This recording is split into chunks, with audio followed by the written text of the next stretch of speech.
Every year, hundreds of thousands of sandhill cranes make this long journey south for the winter. And every year, I am amazed by these incredible images that my friend Jason sends me from his yard in rural Nebraska. Hi, I'm here with the National Park Service. I hope you're having a great week wherever you are. As I look out over the Platte River Valley, it's hard to believe that just a few weeks ago, this area was covered in snow. Spring flooding had receded. The fields were wet, but not too muddy, and the sandhill cranes were here. Hundreds of thousands of sandhill cranes. Each morning at sunrise, the cranes would take off from their roosting sites and head out into the flooded agricultural fields in search of food. Every evening, they would return to their roosting sites along the river, making for some spectacular sights and sounds. I spent many mornings with my camera trying to capture these magnificent birds in flight.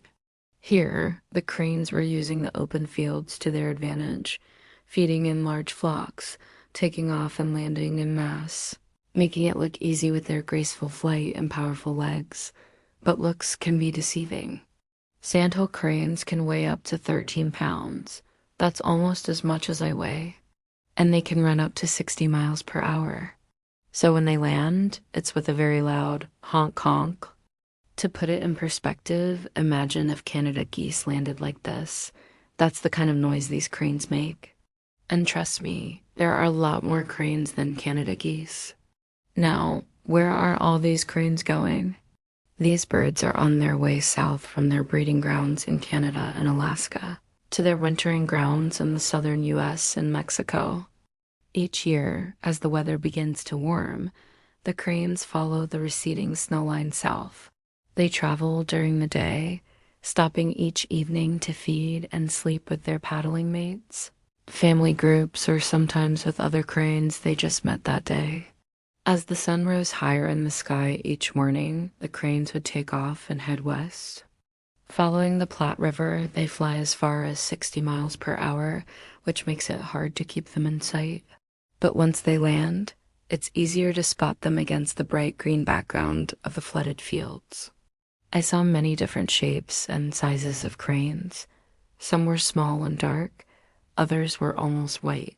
And then there were the big ones, larger than the others, with a very loud honk honk.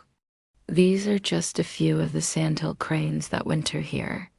Stop by the park's visitor center to learn more about these amazing birds and the Platte River Valley as a unique ecosystem.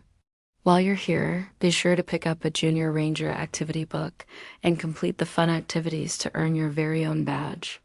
One of the best things about being a park ranger is getting to meet people like you who love to explore and discover new things.